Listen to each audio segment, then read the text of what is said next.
आप देख रहे हैं अल्फा डिफेंस हिंदी में आपका स्वागत है। आज के इस वीडियो में हम लोग बात करेंगे GTRE कावेरी के बारे में।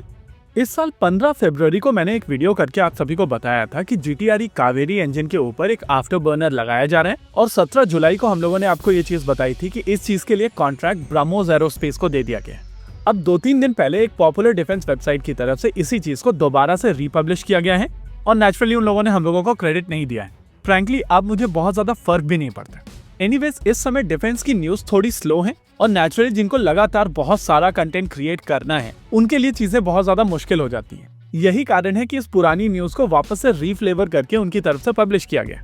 करंट स्टेटस को समझने के लिए आपको ये प्रोसेस थोड़ा समझना पड़ेगा। देखिए, ये चीज हम सभी जानते हैं कि GTRE कावेरी हम लोगों के लिए बहुत इंपॉर्टेंट प्रोजेक्ट है और अगर भारत इस इंजन के बेसिस पर एक ऐसा इंजन बना लेता है जो तेजस एयरक्राफ्ट में यूज किया जा सके तो भारत पूरी तरीके से इस सेगमेंट में भी आत्मनिर्भर हो जाएगा। कहीं ना कहीं यही कारण है कि हम सभी चाहते हैं कि यह इंजन प्रोग्राम बहुत जल्द सक्सेसफुल हो जाए, लेकिन अनफॉर्चुनेटली काफी समय से भारत ने इस इंजन के ऊपर इन्वेस्टमेंट नहीं किया है और जब आप इन्वेस्टमेंट नहीं करते हैं तो नेचुरली प्रोजेक्ट आगे नहीं बढ़ता।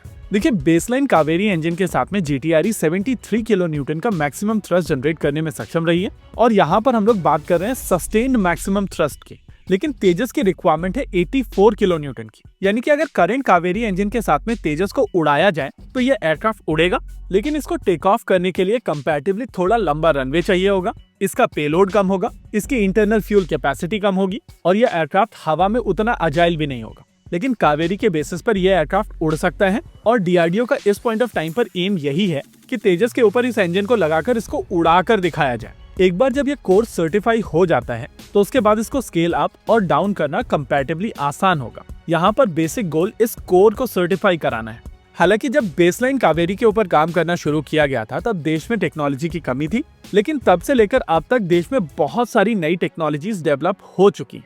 इनमें से कई सारी टेक्नोलॉजीज को ड्राई कावेरी इंजन के अंदर इनकॉर्पोरेट किया गया है और इसमें सबसे इंपॉर्टेंट चीज है ड्राई कावेरी इंजन में यूज होने वाला नया फैन। इस नए फैन के चलते dry Kaveri engine 51 kilo Newton तक का मैक्सिमम थ्रस्ट जनरेट करने में सक्षम है और इसी वजह से GTRE की तरफ से इस ड्राई कावेरी इंजन के ऊपर आफ्टर बर्नर लगाया जा रहा है। इसके अलावा यहाँ पर एक चीज और समझना जरूरी है। इस आफ्टर बर्निंग कावेरी इंजन के लिए ड्राई सेगमेंट गोदरेज की तरफ से बनाकर दिया जाएगा और after burning segment BrahMos aerospace की तरफ से बनाया जाएगा। साथ ही साथ ब्रह्मोस एरोस्पेस ड्राई और आफ्टर बर्निंग सेगमेंट को एक साथ मेट करने के लिए टूलिंग और जिग्स भी प्रोवाइड करे।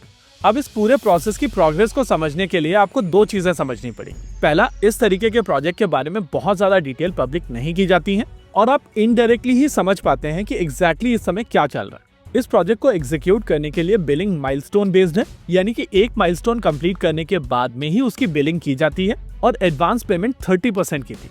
ओवरऑल इस प्रोजेक्ट को लेकर 60% बिलिंग ऑलरेडी की जा चुकी है, यानी कि आप मानकर चल सकते हैं कि 60% प्रोजेक्ट तो कंप्लीट है। लेकिन इसको लेकर पूरी क्लैरिटी हम लोगों को एरो इंडिया में ही मिलेगी।